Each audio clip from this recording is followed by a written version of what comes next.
Welcome to Beyond the Fundamentals. In this video, we're going to talk about the Full Stature Initiative. And in short, the Full Stature Initiative is our project to bring you and I together where we have interactive Bible studies via Zoom. All right. And so we're going to talk about a little bit about the philosophy for how and why we're going to do this. And then I'm going to be inviting you, the viewer, to join me on YouTube having interactive discussions. I'll show you why we're going to do this. Let's look at the scriptural philosophy behind the Full Stature Initiative. You may have seen the video before. Actually, let me go down here and show you what I'm looking at. So this is the Full Stature Initiative. You may have seen the video before where we talked about the body of Christ since making decentralized collective intelligence. If you've seen that video, that's what we're going to be trying to do online in a collaborative format, looking across the digital campfires, a lot of people have been saying lately.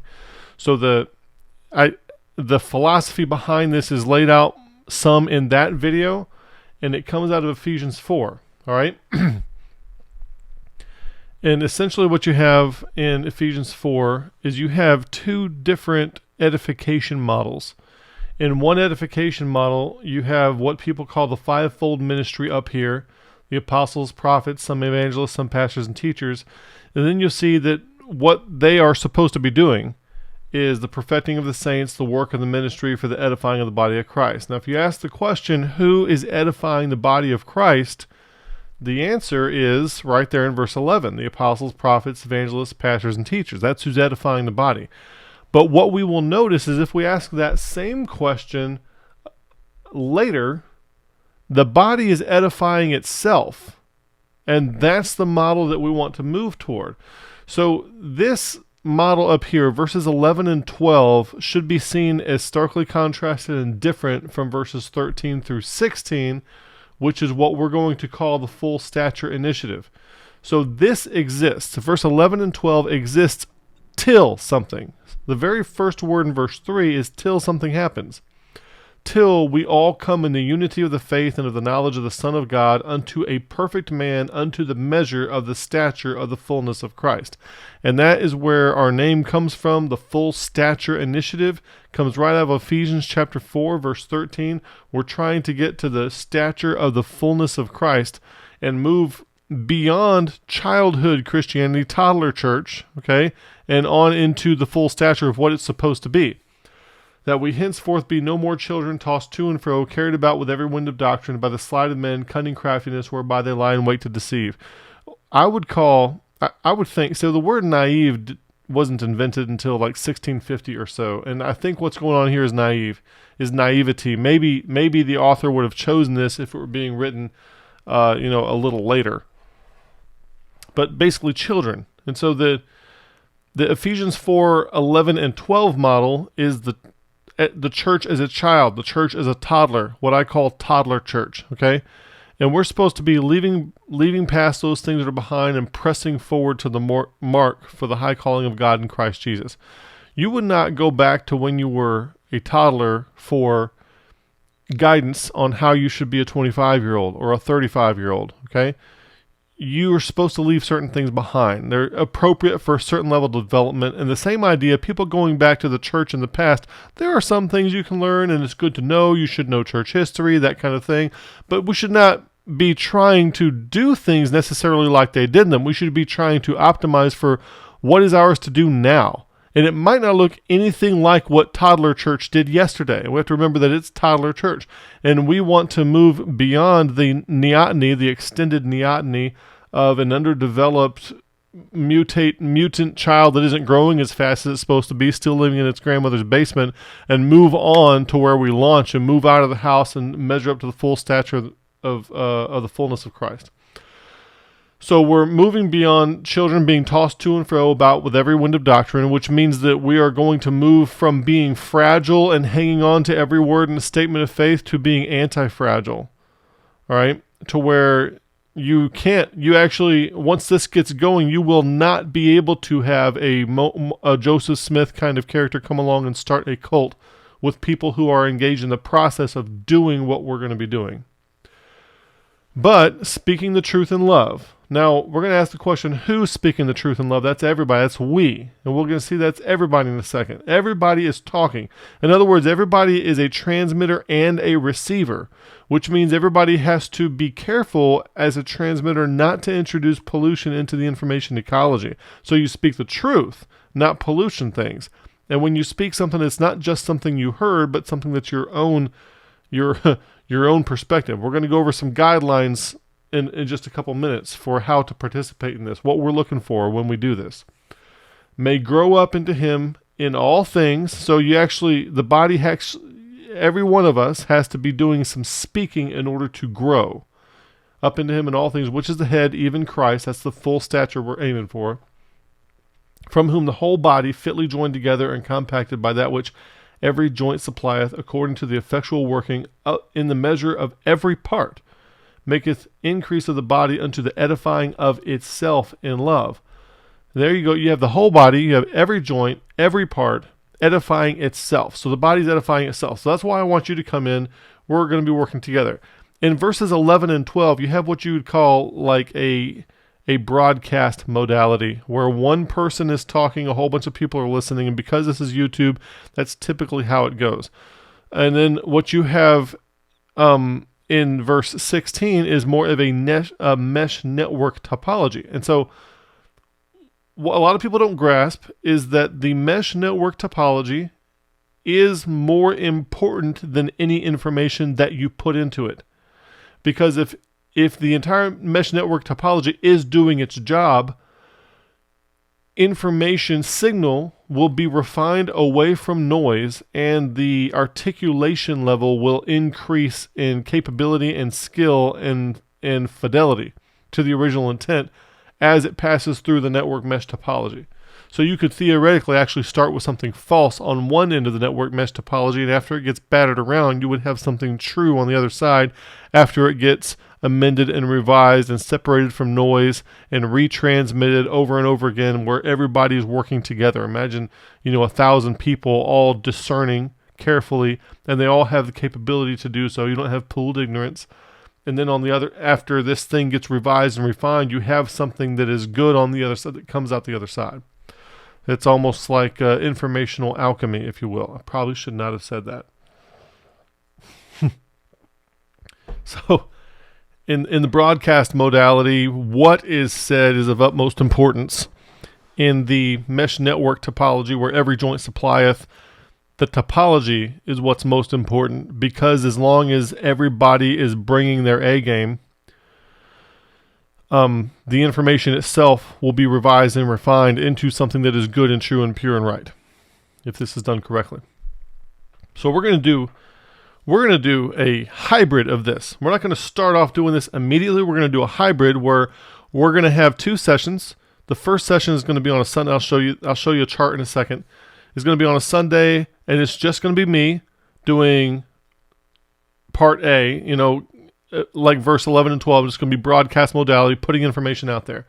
In the second session, which is either going to be on Wednesday or Thursday, we're going to have a Zoom meeting where you can join in and people can indicate if they have a question or a comment, and then we will take turns, everybody either asking a question or making a comment about the previous video that occurred Sunday. Okay, so either on Sunday or sometime between Sunday and Wednesday, you'll watch that video. Now, also the fact that it's going to be on Sunday, it's going to be on Sunday, released at 11 a.m.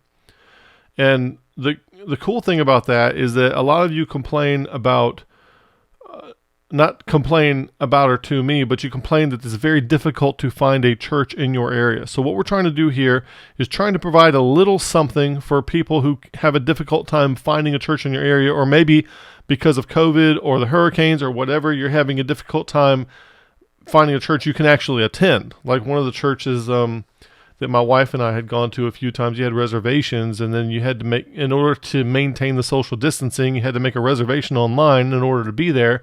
And they had to treat all the available seats as seats that could sell out.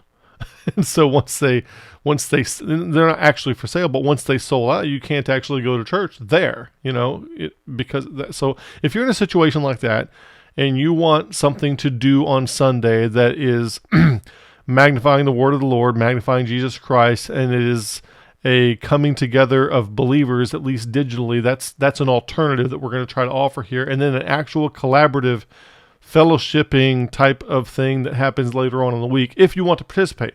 Now, you could just be a viewer, and that's fine. And you might view both sessions. You might view the Sunday session and the Wednesday session, and that maybe that's the level of engagement that you're looking for. That's fine. That's fine.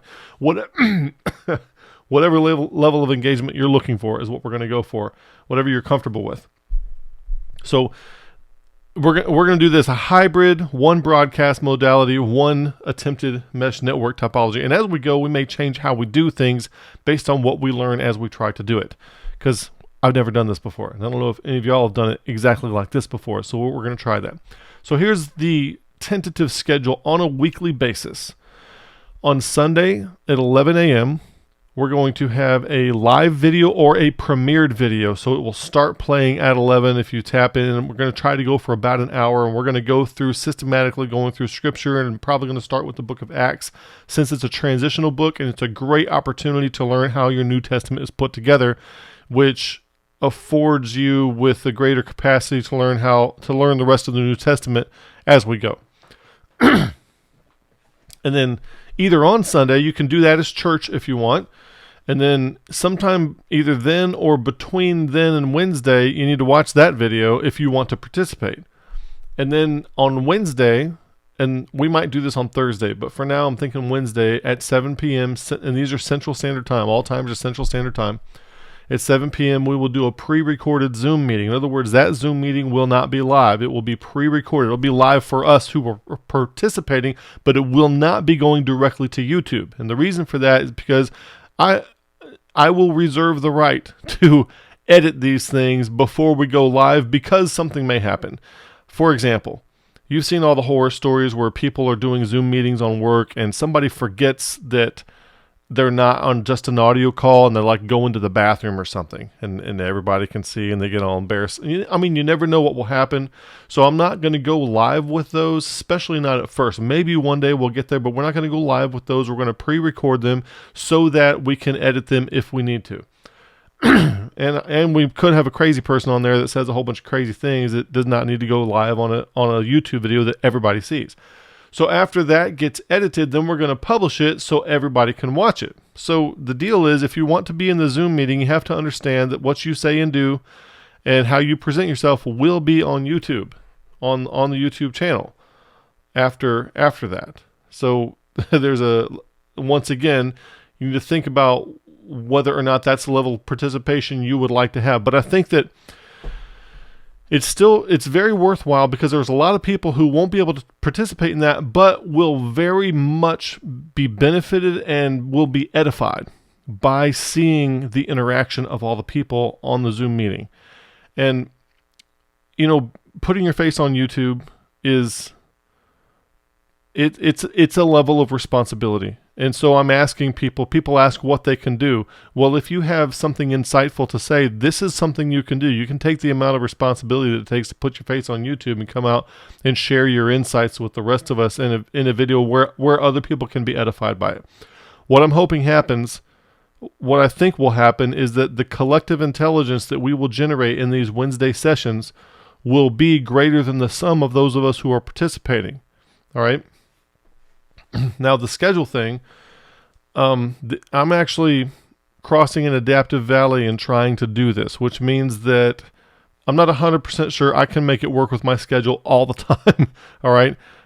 So anyone who wants to see this keep happening, however, whatever you can do to help support the channel is huge there too.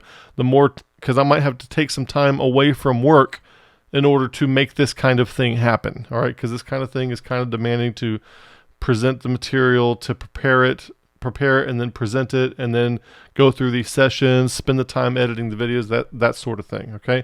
So bear that in mind. If you want to see this continue, I may be asking for people to help support that financially so that it can be sustained. Or otherwise, if we can't do it for that reason or for some other reason, we'll just quit because we can, okay? And we'll keep trying to do something else. But I want to get more people involved here.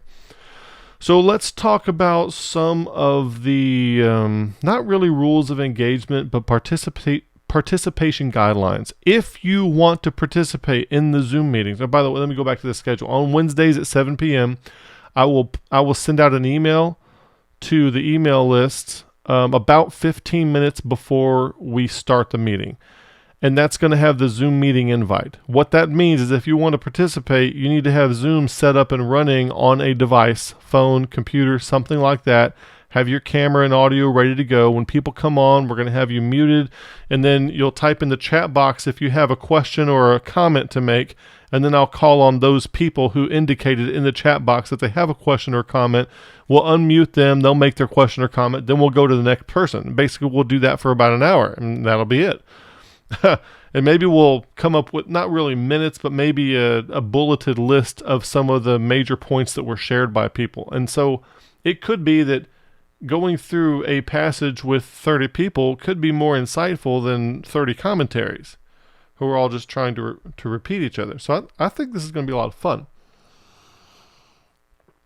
Now, the way I will put this out is it's been kind of, the reason I've been delaying this so much is because it's kind of daunting on exactly how to choose participants for this. So I'm basically going to take the list of donors for the past 30 days. I was going to make a joke. I'm going to sort by, largest to smallest, but that's not how we're going to do it. We're going to do it the last 30 days of people who donated.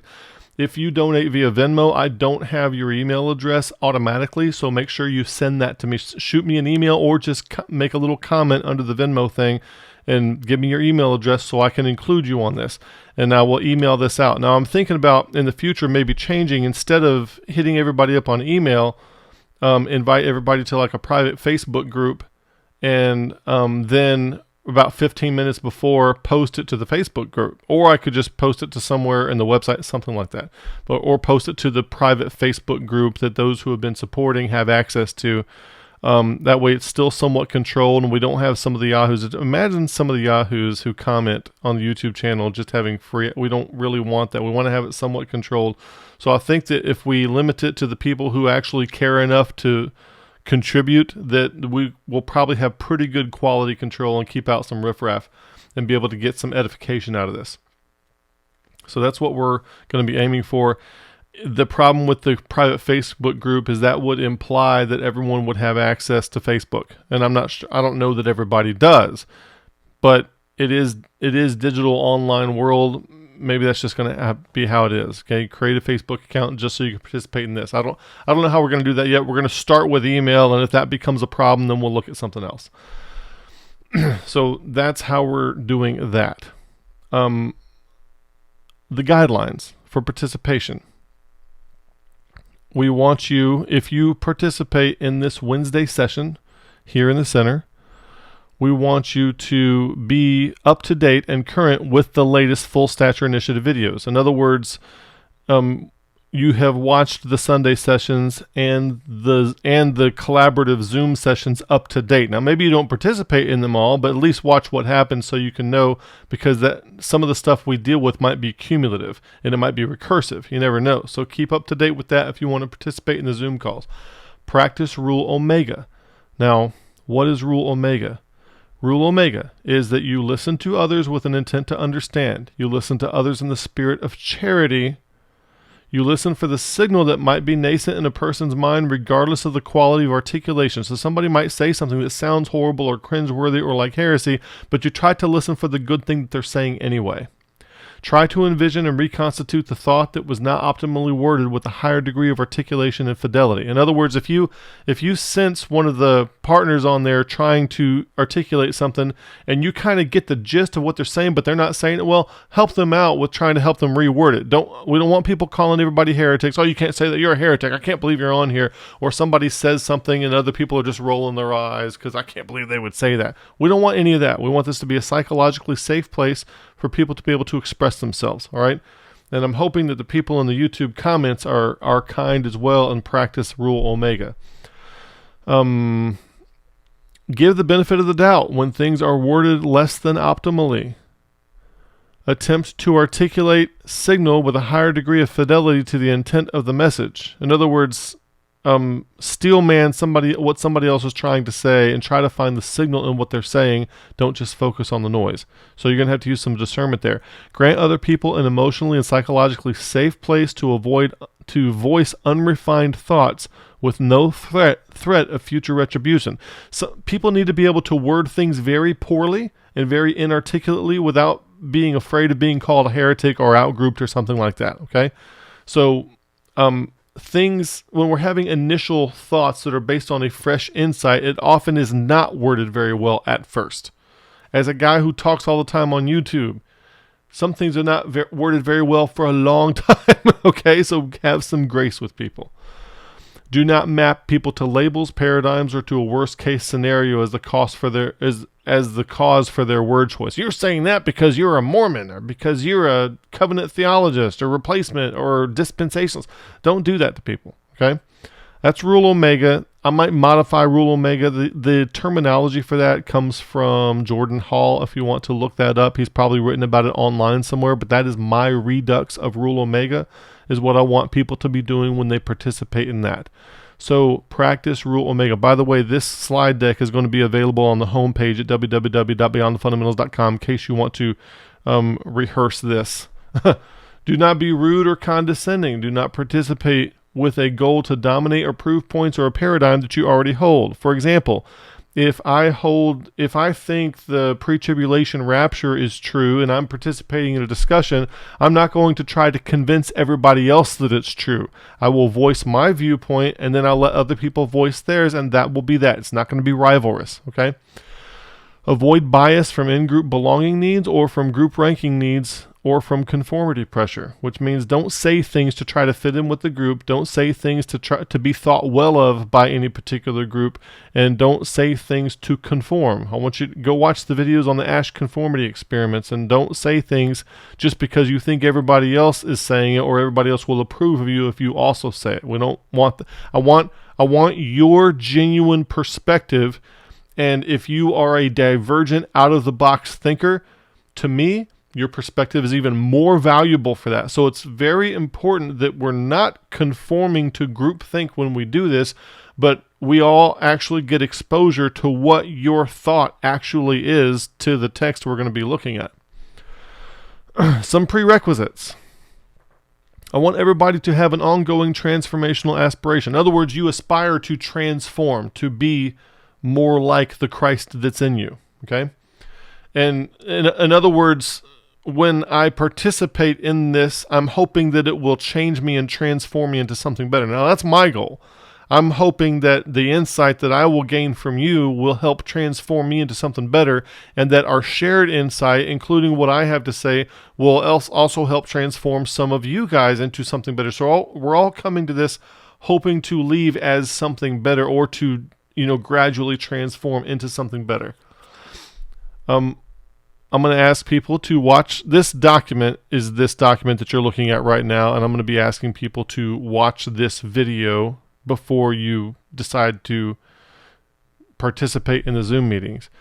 Ask people to have general familiarity with the Beyond the Fundamentals body of work. We have a lot of videos online. I know you probably can't watch every single one, but have a gist. If you want the short answer, the 35 Truths That Destroy Calvinism, or the About Us page is kind of where we're coming from, but kind of have a pretty good idea of where we're coming from, what our videos are about, the fact that we're not Arminian, a bunch of things, and not Calvinist, a bunch of things like that you want to know, okay? So then you want to have familiarity with the Beyond the Fundamentals About Us content. Have familiarity with that. Know your way around it a little bit. Have familiarity with the components of salvation. And we have a video on that you can watch. Have familiarity with the Biblical Interpretation series, because we're going to be assuming that you understand the steps of biblical interpretation when you bring up your observations from the text for the consideration of the group. Okay?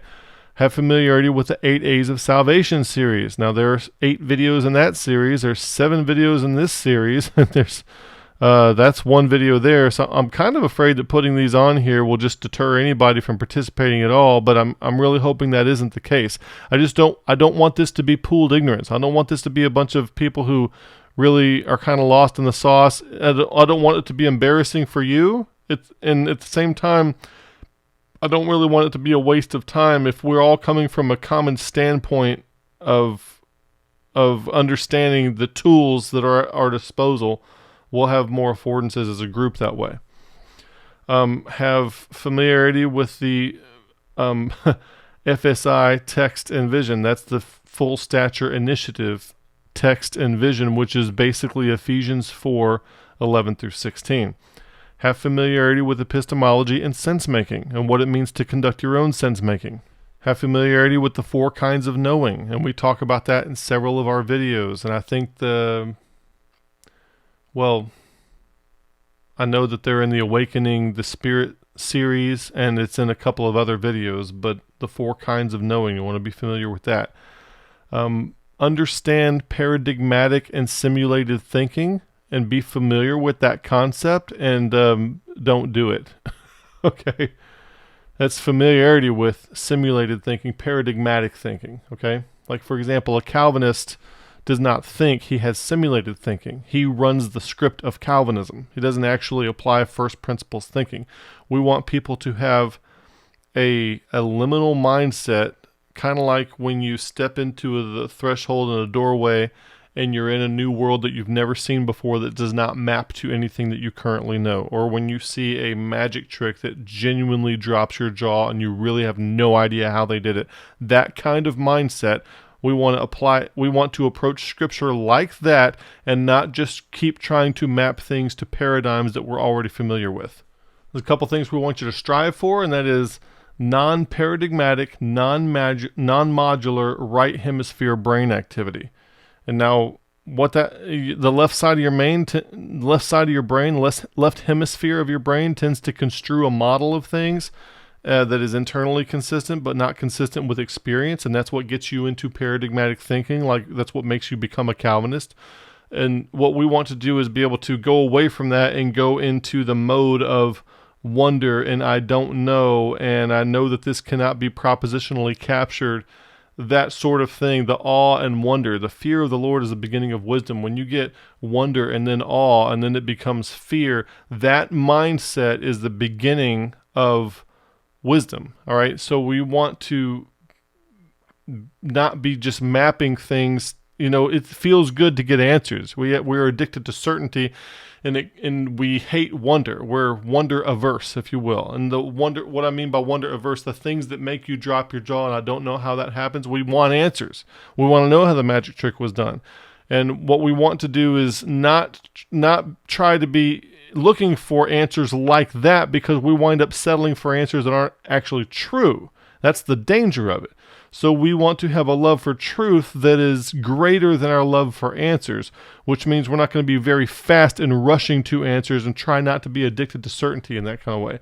We want to identify and eliminate, and identification and, put a D there, elimination of our presuppositions. Now, that is an ongoing process that will happen for all your life, but I want that to be ongoing. I want you to be striving for that, okay?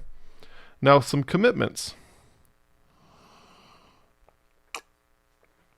If you participate in the Zoom calls, we're asking for you to be committed to constant improvement in some core competencies. And those core competencies would be familiarity with scriptural content,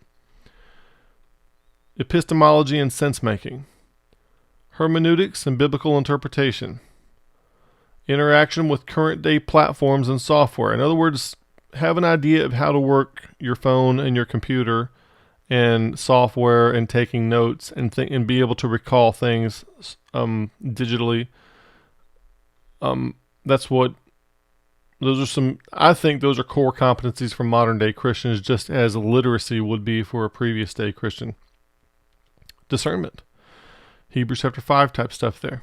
Understand while not agreeing. Now, one of the ways that people deceive themselves is because your mind, when you understand something, your mind tends to think that it's right. Or when something stands out to you, your mind tends to think that it's true, okay? Just because you can understand something does not mean that it's true. So I want you to be able to understand something while not agreeing with it. And Calvinists, for example, don't understand. They don't know this. they're not attuned to this reality, and that's how they get self-deceived into Calvinism, because they think if they understand something, once they understand something, it presents itself as true in their mind, then they believe it's true because they understand it. Now, they don't realize they're doing that, but that's because they're at that lower cognitive level of operation, which we don't want to be at. That's why whenever you disagree with a Calvinist and show them what's wrong with their theology, what comes out of their mouth? You don't understand Calvinism, because to them, understanding is believing. They don't know the difference. But we want to operate a little bit higher level where we can understand somebody else and what they're saying while not feeling like we have to agree with it and not feeling like we have to misrepresent them, okay? We want to have non-superstitious analytical thinking. Don't be like, oh, holy, you're a heretic, and God, bless God, you just committed the unpardonable sin. Don't be doing that. Be able to look at the text and critically analyze it, okay? We want to commit to have a transparadigmatic mind, which means instead of just operating in one paradigm, you want to understand several different paradigms and be able to shift modes into one paradigm and into another. Like even if you disagree with one of them, like if I disagree with Calvinism, I can shift into that paradigm for a second and think from that perspective, and then I can bump back out of it and pop into another paradigm and think through that one for a while. Put different sets of lenses on. Have a transparadigmatic mind, and don't be emotionally attached to any one paradigm or locked into any one paradigm. Be able to operate in uncertainty without necessarily having answers that map to a paradigm that you are aware of and you feel comfortable in. Employ the concept of possibility space. In other words, if you think something is probably true, like hold something, you don't have to either confirm or absolutely deny a propositional thing. You can hold it in probability or possibility space as, well, I take that as got like a 40% chance of being the real case, or maybe this one's got a 75% chance of being the real case. Okay, we want to increase your responsibility, and by participating in the Zoom calls is an increase in responsibility. I wish it would not do that. We want to eliminate Brother Melm's parroting. Don't just repeat things because you heard somebody else that you respect say them.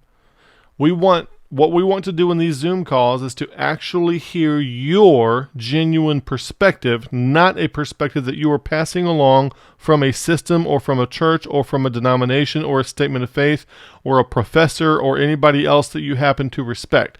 Do not pass on other people's ideas. We want you to pass on perspectives and ideas that are unique to you. Okay? Maybe they correlate, but we want them to be genuinely emanating from within you, organic to you. We are committing to convey personal perspective, not approved opinion. Same thing I just said. It's approved opinion is what you think everybody else is going to agree with. Or like if I have a Baptist background, I'm very tempted to say things that I know my Baptist people that I know would agree with. It's very tempting, okay? But I'm going to commit to actually convey what I see in the text, not just what I think people from my circles would agree with. Which, by the way, the Baptists don't like me too much anymore. And I'm pretty much okay with that. Very okay with that, as a matter of fact. Do not relay unverified things. We call that pollution in the information ecology. Just because you think something or you've heard it a whole bunch of times, don't just relay things like that. Try to strap all that out and just focus on what actually is your genuine perspective and opinion of what you're observing in the text. And then we want to have non-rivalrous interaction. These are not debates. We're not trying to argue people down. It's good if we can have 12 people share 12 different perspectives. We're not trying to make any one of them win, or just the fact that we're exposed to them and we can think about them and practice discernment over the next half week or so by contemplating them. That is the point of the growth, not to try to hash out which propositions accurately capture truth, because none of them do. I'm not saying there's no truth. What I'm saying is that your skill level and my skill level at articulating propositionally is not going to capture metaphysical reality. Video coming on that soon to a city near you. And again, if you want to see more of this, the idea, there's a video that we have. I guess it's kind of getting to be an aged video now, but the body of Christ, sense making, decentralized collective intelligence. Go watch that video for more on this sort of stuff. So kind of review, Ephesians 4 is where we're getting the idea from. We want every joint to supply. So the full stature initiative that we're doing here is a hybrid model to have one broadcast session, one every joint supply session. And we're going to be putting out a video on Sundays that's a broadcast. Everybody listen to that, and then we come together and discuss the content of Sunday's video on Wednesday, alternate day, maybe Thursday. And we have the participation guidelines we're asking everybody to follow to the best of their ability. Nobody's going to be doing these perfectly, but we want people to try at least. We don't want pooled ignorance, and we don't want to waste people's time or embarrass people, okay? So here's some guidelines so that you know what we're looking for. We want you to practice Rule Omega. I have that written out here. And watch this video if you want to see a more elaborated version of the Ephesians 4 thing. So that's the full stature initiative. We're going to try to kick off. I'm recording this right now on the 25th. Hoping to start this coming Sunday. And I'm so horrible at day math. This coming Sunday is the 30th. So hopefully we can put something out on the 30th. If we can't, that's fine. We'll do it the next week. That's what we're going to be aiming for. If you are a contributor to this channel, expect an email after the Sunday video comes out reminding you to watch it, and then another email 15 minutes prior to the Wednesday session if you want to join. If you don't want to join, you can delete the email. Do whatever you want. And if you just want to watch, that's fine. So this is a project. This is experimental. I've never done anything like this before online, putting it in the public. So we're going to try this, and I'm inviting you to try it with me. All right. So thanks for watching. May the Lord bless you, and I'll see you soon.